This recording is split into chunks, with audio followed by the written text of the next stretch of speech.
우리 요한계시록 21장 5절에 보면 하나님께서 내가 만물을 새롭게 하노라. 이게 종말의 때 이제 우리 적그리스도도 다 징벌하고 이제 이 땅의 악인들도 다 지옥에 보내신 후에 이 새 하늘과 새 땅을 이 땅 가운데 만드셔가지고 내가 만물을 새롭게 하노라. 이렇게 하는 말씀이 나옵니다. 우리 요한계시록 22장까지 있는데 21장에 이 새하늘과 새 땅이라는 말이 나옵니다. 그래서 이거를 한자어로 바꿔서 이제 신천지가 이제 이단이 이 요한계시록에 있는 말을 이제 갖다가 쓰면서 이렇게 쓰고 있는 것입니다.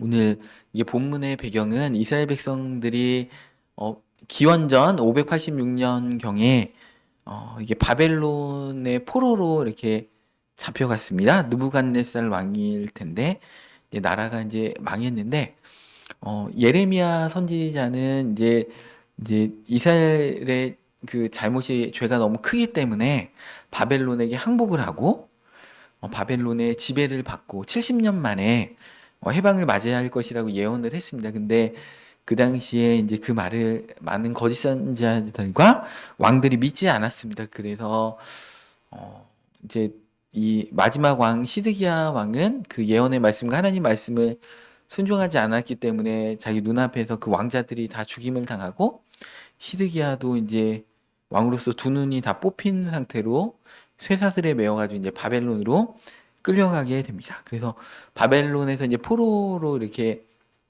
지내게 되는데 이스라엘 백성들이 몇십 년이 지나다 보니까 이제 언제 이렇게 해방이 될까 이제 아득한 그런 생각이 드는 거죠. 그래서 이제 절망 가운데 있을 때 오늘 이렇게 본문 말씀을 이렇게 기억하면서 이사야는 이미 그 이스라엘 백성들이 잡혀가기 훨씬 전부터 이렇게 예언의 말씀을 통해서 이스라엘 백성들이 바벨론에서 해방받을 것을 이렇게 말씀하고 계십니다. 근데 사실은 오늘 이 본문 말씀은 이제 지금 구약 시절에 그 이스라엘 나라를 위해서 하는 말씀이기도 하지만 사실은 지금 그 이스라엘 중동에 있는 이스라엘을 위해서 하시는 말씀이기도 합니다. 중복되는 예언의 중첩성이 있습니다. 왜냐하면 지금 이스라엘 백성들은 하나님을 믿고 있지가 않기 때문에 그 엄청난 고난 가운데 있잖아요. 지금도 중동에서 계속 전쟁이 일어나고 생명의 위협을 받고 있고요. 그리고 역사 이래로 한 민족이 600만 명이 그냥 가스실에 들어가지고 이렇게 죽을 정도로 그렇게 어려움을 당하는 민족은 사실 없습니다. 2000년 동안 나라도 없이 유럽이라든지 미국이라든지 이게 뿔뿔이 흩어져 가지고 그 이제 유럽에 이제 몇백 년 전에 그 흑사병이 돌았을 때도 그 우물에 유대인들이 흑사병 독을 탔다라고 이렇게 거짓 소문을 퍼뜨려 가지고 유대인들이 엄청나게 뭐 화형당해서 죽기도 하고 막 그랬거든요. 유대인들은 항상 모든 민족에 이렇게 꺼려지는 대상이고 소수민족이다 보니까 뭔가 왕들이나 이런 정치인들이 뭔가 이렇게 잘못된 자기의 잘못을 이렇게 덤탱이를 씌워가지고 관심을 이렇게 돌려버리는 거죠.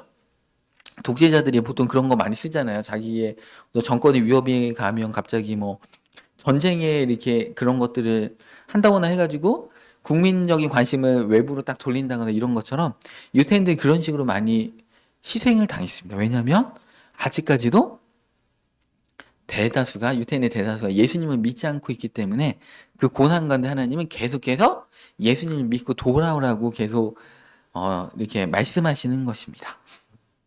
그래서 마지막 때가 되면 이스라엘 나라 전체가 다 하나님 앞에 예수님 앞에 돌아오는 때가 있다라고 사실은 성경 곳곳에는 그렇게 쓰여 있는 겁니다. 그거를 구약에 있는 이스라엘을 다 영적 이스라엘이라 해가지고 이 신약 시대의 교회라고 해석을 해버리면 성경을 해석할 때 안 풀리는 것들이 엄청 많아요.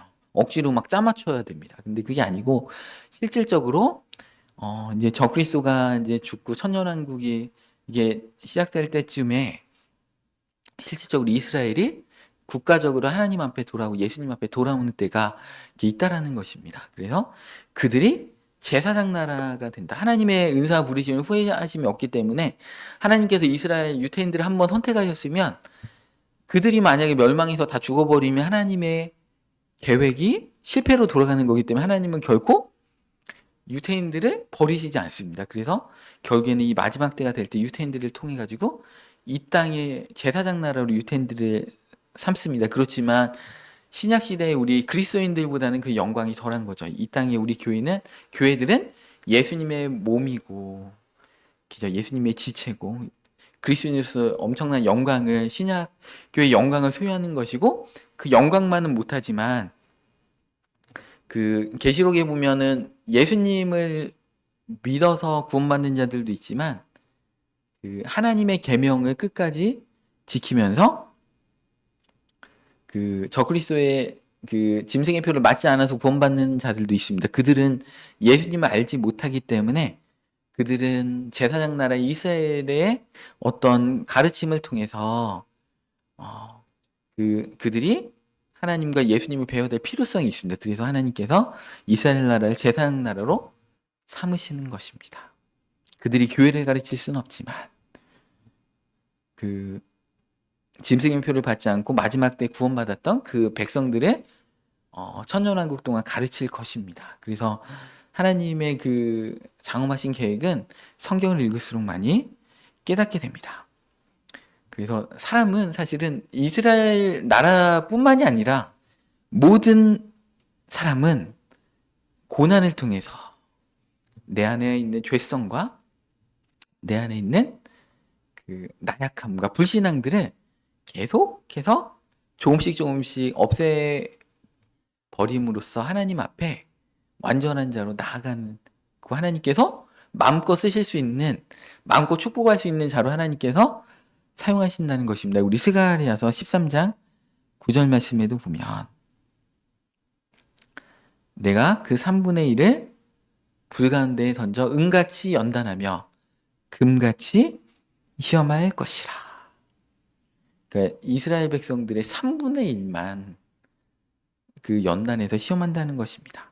이게 남은 자 사상이에요. 이 남은 자 사상은 이제 막 신약 교회에다 막 갖다 붙이는데 그게 아니고 원래는 사실 이스라엘 가운데 남은 자들, 그들이 그루터기다라는 겁니다. 하나님께서 남은 자들은 반드시 하나님께서 구원하시는데 그 3분의 1을 불 가운데에 던져가지고 은같이 연단하며 금같이 연단할 것이라.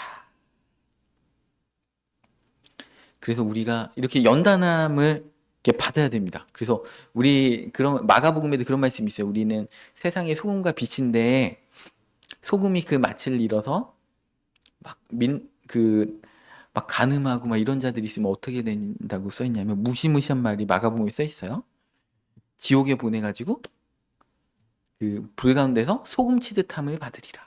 그러니까 소금이 맛을 잃었기 때문에 우리 막 바베큐 먹을 때 이제 그 고기에다가 소금 쳐가지고 소금을 맛을 내고 막 그렇게 하는 것처럼 지옥에 가서 소금 치는 그 소금의 형벌을 받는다는 거야. 그 맛, 엄청난 회개의 그거는 이제 사실은 천년왕국 때 기름 준비하지 못하고 한 달란트 남긴 자들이 받는 그 고난을 상징하는 것인데 이와 같이 이스라엘 백성들도 불 가운데 던져서 은같이 연단하고 금같이 시험한다고 이렇게 돼 있습니다. 그래서 우리가 이렇게 고난을 받고 있을 땐 때로는 그게 불과 같이 느껴지고 막 너무 괴롭고 우리의 영혼에 어려움들이 있지만 그것은 우리를 연단하기 위해서. 그래서 뭐라고 했어요?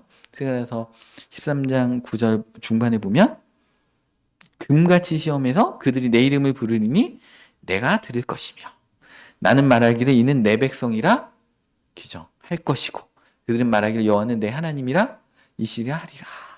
이런 단계까지 하나님께서 우리를 끌어가신다는 것입니다. 그래서 오늘 본문 말씀에도 바벨론이 나오고 기정 이스라엘이 나오지만 이게 어떻게 보면 마지막 때의 이스라엘과 마지막 때의 바벨론을 얘기하는 측면이 더 강합니다. 우리 요한계시록 18장 2절에도 보면 힘찬 음성으로 외쳐 이르되 무너졌도다 무너졌도다 큰 성 바벨론이여 귀신의 처소와 각종 더러운 영이 모이는 곳과 각종 더럽고 가증한 새들이 모이는 것이 되었도다. 그래서 이 마지막 때에도 이 바벨론에 보면 막 귀신들이 모이고 각종 더러운 영들이 모이고 막 가증한 새들이 모이는 그런 곳이 바벨론이 이 땅 가운데 있다라는 것입니다.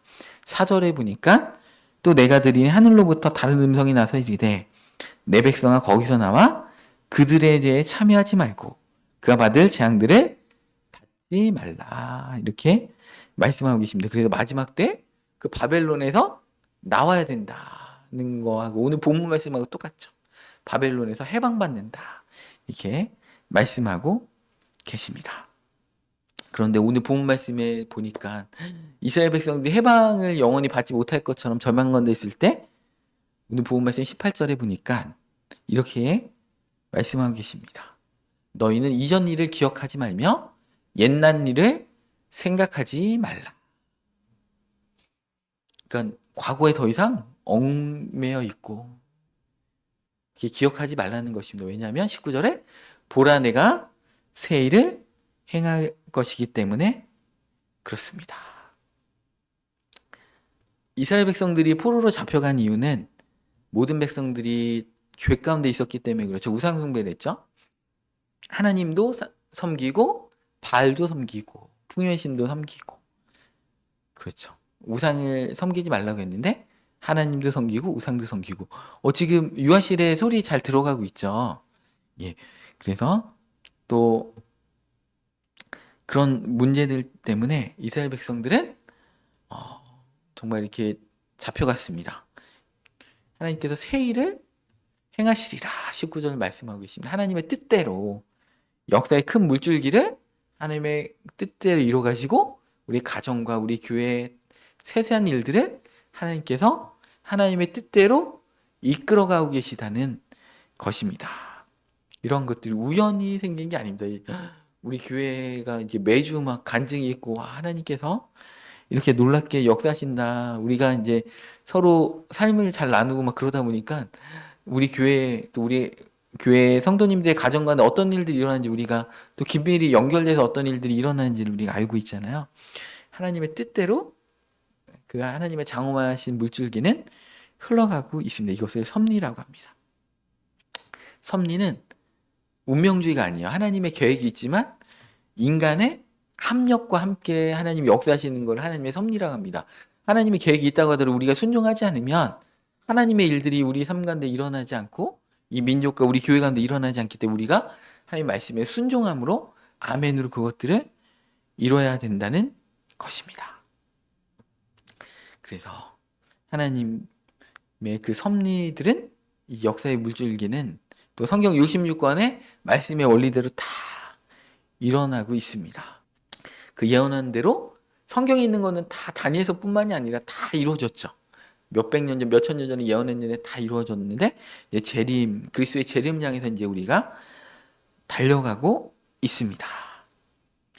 19절에 보라 내가 새 일을 행하리니 그러면서 이제 막 이런 얘기를 하는 거죠. 오늘 본문 말씀에 보면 애굽에서도 구름 기둥과 불 기둥 가운데 인도에 내셨다는 거예요. 430년 동안 이스라엘 백성이 애굽에서 종살이를 했는데 430년이면 참 뭐 민족성도 다 기죠. 옅어지고 우리는 지금 일제 36년 이게 잠깐 살았는데 우리가 얼마나 일본말을 많이 알고 있습니까? 36년 동안 지배를 받았는데 근데 430년 동안 지배받았어 얼마나 이집트화 돼 있겠어요. 그죠? 우리 어렸을 때 일본말 많이 썼잖아요. 와르바시, 스메끼리, 그죠? 닭광 이런 여러 일본말들을 엄청 많이 이제 썼잖아요. 우리는 뭐 일제 시대에 살지도 않았는데 할머니들이 막 쓰던 그 일본말을 부모님들이 막 이렇게 쓰시고 그걸 우리가 이렇게 물려받아가지고 이렇게 많이 쓰고 있잖아요. 그리고 우리나라 그 노가대 말 대부분 이렇게 일본식 발음이 이렇게 많습니다. 노가대에서 쓰는 그 전문 용어가 일본식 말도 많고 또 영어도 이제 일본식 발음도 많죠. 뭐. 원래 버켓인데 이제 바켓스 막 이렇게 하잖아요. 일본식 발음으로 막 다 이렇게 바뀌어 있는 것들이 많습니다. 36년 했는데도 430년 동안 애굽에 있었다면 이분들은 뭐 거의 거기서 해방될 거라는 생각을 별로 못했을 텐데 하나님은 보라 내가 새 일을 행하리니 하면서 그 가운데서도 끄집어내 가지고 새로운 나라를 세워주십니다. 여러분들 그럴진데 우리 삶의 작은 어려움, 물질적인 어려움, 건강의 어려움, 자녀의 어려움, 이거 잠깐 몇 년 이렇게 돼 있는 거, 이거 하나님께서 해결 못 하실까요? 하나님은 하신다는 것입니다. 아, 오늘 카메라가 안 켜져가지고 유튜브 안 찍려고 했더니 너무 유튜브 찍을 걸 하는 생각이 드네요.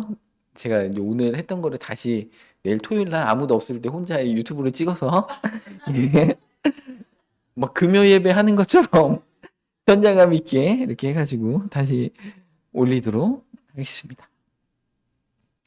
여호수아가 와가지고 기죠. 구름 기둥과 불 기둥으로 막 여리고성도 무너뜨렸잖아요. 우리 삶에 여리고성이 있는데 그 하나님께서 안 무너뜨려 주실까요? 기죠. 그냥 돌기만 했잖아요. 기죠. 믿음으로 돌았죠. 아무런 게 없는데 입술로 범죄하지 않고 그냥 7바퀴 돌고 7일 동안 돌고 그랬더니 얘기한 대로 나팔을 딱 부르고 함성을 외쳤더니 여리고성이 무너졌습니다. 어떤 일의 실패와 성공은 우리의 약함과 강함에 있지 않고 하나님의 뜻이 어디 있는가, 그죠? 바울을 통해서 유럽을 변화시키고 베드로를 통해서 초대교회를 변화시켰던 하나님께서 우리가 부정적인 눈으로, 믿음 없는 눈으로 바라본다면 역사가 일어나지 않을 것입니다. 오늘 본 말씀에 이 바벨론의 포로로 몇십 년 동안 희망을 잃고 있는 자들에게 하나님은 새 역사를 쓰시겠다, 새 일을 행하시겠다 말씀하고 계십니다. 인간이 보는 것과 하나님이 보는 것은 다릅니다. 그래서 우리의 관점은 하나님의 관점으로 맞춰야 됩니다. 오늘 이렇게 본 말씀에 보면 그 14절에 이렇게 말씀하고 계십니다. 하나님께서 하나님 자신을 너희의 구속자요, 이스라엘의 거룩하신 자라 이렇게 소개하고 계시 15절에서는 여호와, 그죠? 너희의 거룩하니 이스라엘의 창조자, 너희 왕. 그러니까 이런 하나님께서 새 일을 행하실 거기 때문에 언약을 맺어서 끄집어낼 거기 때문에 걱정하지 말라라는 것입니다. 오늘 본문 말씀 16절에 보면 하나님 이스라엘 백성들의 출애굽 당시에 어떤 일들을 이렇게 회상토록 하십니다. 거기서 홍해를 갈랐죠. 바다 가운데 길을 막 내셨고, 큰 물 가운데 지름길을 내셨던 하나님이십니다. 그러면서 막 그 애굽의 병과 말을 다 거기에 수장이 시키셨죠. 이스라엘 백성이 뭐 전쟁에서 싸워서 이긴 게 아니고 하나님께서 그냥 단번에 수장이 시키셨다라는 것입니다. 특히 여자분들이 그렇잖아요. 여자의 마음은 갈대와 같기 때문에 막 바람이 불면 막 이렇게 흔들렸다 저렇게 흔들렸다 이렇게 되잖아요. 근데 남자들은 이렇게 요동하진 않죠. 근데 이제 변화가 더디죠. 한번 변화되면 막 이렇게 뚝심 있게 밀고 가지만 이제 문제는 변화가 잘 안 된다는 그런 단점이 남자와 여자의 각각의 단점이 이렇게 있습니다. 또 이 마음이 흔들리면 안 돼요. 믿음도 어디에서 있습니까? 우리 마음에. 그죠? 평안함도 마음에, 행복도 마음에, 불안도 마음에. 마음에서 이 영적 전쟁이 다 마음에서 일어나는 거기 때문에 이 마음에서 지면 다 끝나는 거예요. 거기가 영적 전쟁의 교두보입니다. 마귀가 여기에다가 내 근심과 우울증과 불안의 마음을 여기다 딱 심어가지고 우리 삶에 저주의 것들을 딱 뿌려놓으려고 이 마음에 역사하기를 시작하기 때문에 여러분들 이 마음을 딱 잘 지켜야 됩니다. 여기 마음을 뺏겨버리면 끝. 여기가 딱 뚫려버리면 이제 원수마귀 귀신의 것들이 막 합법적으로 여기를 틈타가지고 막 들어와서 우리 삶을 점령하기 시작하는 것입니다. 그래서 잠언 4장 23절에서 26절 말씀에도 무릇 지킬 만한 것 중에 더욱 네 마음을 지키라. 생명의 근원이 이에서 남이니라. 여러분들 이 마음을 지켜야 돼요. 그러니 이 마음을 정복하기 위해서 마귀는 어떻게 하겠습니까? 이 마음을 흔들어 놓으려고 우리의 환경을 막 흔들고 우리 낙심케 하고 믿음과 감사를, 기쁨을 막 뺏어가려고 하고 여러 일들을 만드신다는 거죠. 그런데 무릇 지킬 만한 것 중에 휴전선 38선도 지켜야 되지만 무릇 지킬 만한 것 중에서 우리의 마음을 지켜야 됩니다. 생명의 근원이 여기서 납니다. 그래서 구부러진 말을 내 입에서 버리며 마음을 못 지키면 어떻게 됩니까? 말에 불평과 믿음 없는 말이 나오고 삐뚤어진 말을 막 입술에서 하게 되면서 우리 눈에 25절에 관점이 흐려지고 우리의 발이 평탄하게 행하지 못하고 흔들리고 실족하게 된다는 것입니다. 그래서 믿음을 가졌다고 하면서 하나님의 능력을 불신하고 그죠? 이렇게 말로 다 까먹고 과연 되겠어? 이런 기죠? 사람들은 돈이 있으면 편안하게 생각하고 외적인 어떤 힘, 그죠? 지식, 학위 이런 것들을 바라봅니다. 그렇지만 우리는 기도를 통해서 확신 있는 기도를 통해서 우리는 나아가는 자들입니다. 오늘 본문 말씀 18절에 보면 너희는 이전 일을 기억하지 말며 옛날 일을 생각하지 말라. 한마디로 과거는 끝났다. 신앙은 지금 현재 미래가 중요한 것입니다. 우리 과거에 뭐 큰 실수를 했다고 할지라도 큰 죄를 범하였다고 할지라도 하나님이 기억지 아니하신다. 너희는 이전 일을 기억하지 말며 우리한테 기억하지 말라고 하신다는 건 뭐예요? 하나님도 안 기억한다.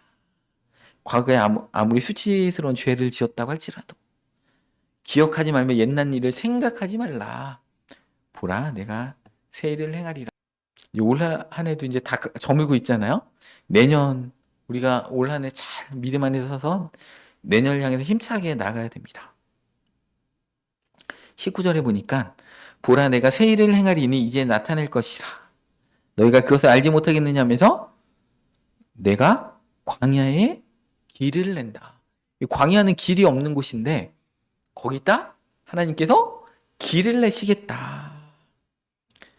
광야는 안식처가 없고 길도 없고 기죠. 그런 곳이잖아요. 그 다음에 사막에 강을 내리. 사막에 물도 없는데 무슨 강이 있습니까? 근데 하나님이 하시면 사막에 강을 내겠다. 이렇게 말씀하고 계십니다. 광야에 길을 내시는 분, 생명의 근원이신 길과 진리와 생명이신 예수님께서 예수 그리스도께서 하늘과 땅의 모든 권세를 우리에게 주셨으니까 기죠. 그러므로 너는 가서 모든 족속을 제자를 삼아 아버지 아들과 성령의 이름으로 세례를 베풀고 내가 너희의 분반 모든 것을 가르쳐 지키게 하라. 볼지어다 내가 세상 끝날까지 너희와 항상 함께 있으리라. 하늘과 땅의 모든 권세를 하나님이 다 예수님께 주셨잖아요. 예수님이 그걸 갖고 계셔서 우리가 세상 끝날까지 함께 할 것이기 때문에 나아가라. 세상의 소금과 빛이다. 여러분들 우리 교회를 통해서 하나님 하실 일이 제가 막 깜짝깜짝 놀랄 때가 많이 있어요. 일주일에 한 번씩 막 간증이 나타나고 역사가 나타납니다. 여러분들 놀란 일들이 막 주변에 기도해 주시는 목사님들이 우리 교회에 와서 이렇게 기도해 주실 때 공통적으로 저한테 해주셨던 말이 있어요. 사실은 우리 교회 딱 와서 앉아서 기도해 주시고 이렇게 저한테 그 말씀 하시더라고요. 목사님의 어떤 하나님께서 목사님과 우리 교회를 향하신 계획에 비해서 교회 예배당이 좁으신 것 같아요. 믿음으로 넓히시기 바랍니다. 이런 얘기를 한두 분이 하신 게 아니고 많은 분들이 해주셨어요. 그러니까 여러분들 우리 교회를 향한 하나님의 놀라운 뜻, 그죠? 광야에 길을 내고 사막에 강을 낼 것을 여러분들 믿으시기 바랍니다. 또 여러분의 가정 가운데 여러분들 우리 교회에 오셨다는 거는 놀라운 축복에 같이 동참한 자들, 우리가 같이 연합해서 이 교회를 통해서 하나님의 놀라운 일들에 할 사명자들이라는 것을 여러분들 믿으시기 바랍니다. 여러분들 진짜 우리 교회 오신 것은 진짜 로또에 당첨되신 거랑 똑같다고 예, 말씀을 드릴 수가 있겠습니다. 믿음대로 될지어다.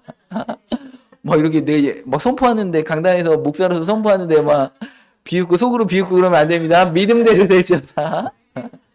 수많은 사람들 살리는 기적. 그 강이 막 한강 와, 이 한강처럼 이렇게 넓은 그런 강이 없잖아요. 수도에 다른 나라 뭐 라일강이나 뭐 세느강이나 이런 데 가봐요. 강폭 엄청 좁습니다. 사실은 우리 금강보다 좁아요. 근데 한강 보면 다들 외국인들이 한강 보고 난리 난다는 거 아닙니까? 기죠? 그 우리를 통해서 그 하나님께서 광야에 사막에 강을 내시겠다. 이렇게 말씀하고 계십니다. 20절에 보니까 그 들짐승 본 말씀에 장차 들짐승 곧 승냥이와 타조도 나를 존경할 것은. 그죠? 그러니까 장차에 우리의 삶에 짐승과 같이 우리를 괴롭히던 자들도 이제 하나님을 존경하고 우리를 대우해 준다는 겁니다. 이 승냥이가 뭐예요? 막 물어 뜯는 자 아니에요. 그죠? 타조 뭐예요? 타조. 완전 세상적인 사람. 그죠? 새긴 샌데 이 땅에서 엄청 빠른데 몸이 막 너무 무거워가지고 하늘을 못 날르는 이런 기죠. 이런 자들도 그죠? 이 타조는 뭐예요? 우리 교회 안에서 예수님을 믿지만 우리를 반대하고 우리를 괴롭히는 자들, 그죠? 하늘을 날지 못하는 새, 이들도 하나님을 존경하고 우리를 대접해 준다는 것입니다. 실질적으로 천년왕국이 되면 이제 예수님 재림하셔서 이 땅 가운데 천년 동안 이 천년왕국 영원한 천국이 있기 전에 새하늘과 새 땅이 있기 전에 이 천년왕국이 있을 때 이 많은 짐승들의 어떤 어떤 습성이 바뀌어요. 천년 동안. 그래서 사자가 그 이사야서에 보면 뭐라고요? 사자가 풀을 뜯을 것이며. 지금은 동물의 왕국 보면 막 사자가 막 기죠. 가장 뒤처진 그 얼룩말을 잡아먹거나 사슴을 잡아먹거나 막 이렇게 하는데 예수님 재림하셔서 이 땅 가운데 천년왕국이 있고 하늘과 새 땅이 있으면 이 천년 동안에 그 이스라엘 백성이 제사장 나라로서 이 지구상에 있는 나라들을 다스리기도 하지만 또 이 땅에 있는 그 짐승들의 습성들도 완전 다 순하게 바뀝니다. 그래서 뭐라고 돼 있어요? 사자들이 어린 양과 뛰놀고 어린이도 함께 뒹굴고 독사굴에 어린이가 손 넣고 그래도 독사가 물지 않는 세상에 예수님이 재림하시면 동물들의 습성이 이렇게 샥 바뀐다는 것입니다. 그래서 이사야서나 사실은 이런 스가랴서나 이런 이스라엘에 대해서 얘기할 때 그 이스라엘이 실제로 그 지금 이스라엘에 대한 예언이 엄청 많아요. 근데 그거를 다 이 시대의 교회, 영적 이스라엘 신약 시대 교회로 다 그냥 해석해 버리니까 뭔가 억지로 잘 안 풀리는 것들이 너무나 많이 있는 것입니다. 그래서 이게 새 일을 행하게 되면 어떻게 됩니까? 우리의 가정이 바뀌고 우리 직장이 바뀌고 그죠? 이제 제 주변에 막 사업 진짜 어렵게 하시다가 그 하나님 제대로 믿고 그 고난 가운데 주님 의지해가지고 막 엄청 복 받으신 분들 많이 간증 제가 많이 봤습니다. 우리 본죽 그분 이제 본죽 회장님 대표님 막 그런 분도 그런 케이스잖아요. 이게 죽으려고 막 다리 위에 가가지고 딱 있었는데 사랑의 전화 그거를 딱 전화를 했더니 거기에 성경 말씀을 막 이렇게 해주면서 그분이 이제 기독교인이었나 봐요. 대전 쪽에 이렇게 사셨던 분인데 그걸 하면서 얼마나 이 본주 그 대표님이 그때 얼마나 고생을 많이 했냐면 이제 사업하다 망해가지고 본주 가기 전에 그래가지고 막 몸도 막 불고 머리도 다 빠지고 얼굴은 그 여자분인데 막 기미가 막 다 이렇게 있고 막 그런 상태셨대요. 그런데 이제 거기 사랑의 전화를 받고 거기에 말씀을 듣고서 이제 계속 힘들 때마다 그 사랑의 전화의 성경 말씀을 붙잡고 막 믿음으로 일어섰는데 그 서울의 이화여대인가 서울대 근처인가 이제 그 본주 그 회장의 시어머니가 그렇게 기도하는 사람이었더라고요. 완전 영적인 사람이에요. 그냥 자식들을 위해서 막 금식하면서 기도했던 분인데 그 이화여대 근처인가 거기 2층 완전 끝 2층에 완전 외진데 끝에 본주 1호점을 낸 겁니다. 적은 평수에. 근데 얼마나 이 본주 그 여자 사장님 회장님이 맛있게 했는지 점심시간마다 그냥 1층부터 줄이 막 이렇게 서가지고 이분이 얼마나 하나하나를 다 죽을 이렇게 써가지고 이렇게 팔았나 나중에는 혀가 이제 맛을 잃어버린 거야. 그 뜨거운 것을 계속 맛보니까 혀가 미각을 잃어가지고 져가지고 그럴 정도로 손은 딱 물집 나고 막 이럴 정도 했는데 그게 빅히트를 쳤는데 원래 그 남편분이 망할 때 이제 화장품 체인점으로 망하신 분이래요. 그래가지고 이게 1호점이 잘 되니까 또 다른 데에서 막 이렇게 체인점 내달라고 해가지고 2호점, 3호점 막 이렇게 해가지고 그 남편분이 체인점으로 정말 뛰어나신 분이라서 이거 본죽을 체인화 사업으로 해가지고 그렇게 하나님께서 키워주셨다고. 그러면서 그 고난 가운데 하나님 만난 그 간증을 제가 이렇게 들었습니다. 직접 그 본죽 회장님한테 그 집회 가서 들었는데 그것뿐만이 아니라 믿는 분들을 통해서 하나님께서 놀랍게 막 회복시키시고 일으키시는 것들은 너무나 많이 있어요. 누가 그 외진 그 2층 집에서 본죽 체인점이 그렇게 일어날 줄 누가 알겠습니까? 근데 믿음으로 그 기도하는 그 시어머니의 기도가 있고 또 하나님 붙잡고 막 믿음으로 했을 때 하나님께서 놀랍게 역사하셨다는 것입니다. 그래서 우리 삶에도 또 우리 교회에도 이러한 역사를 하는 하나님을 여러분들 신뢰하시면서 그 믿음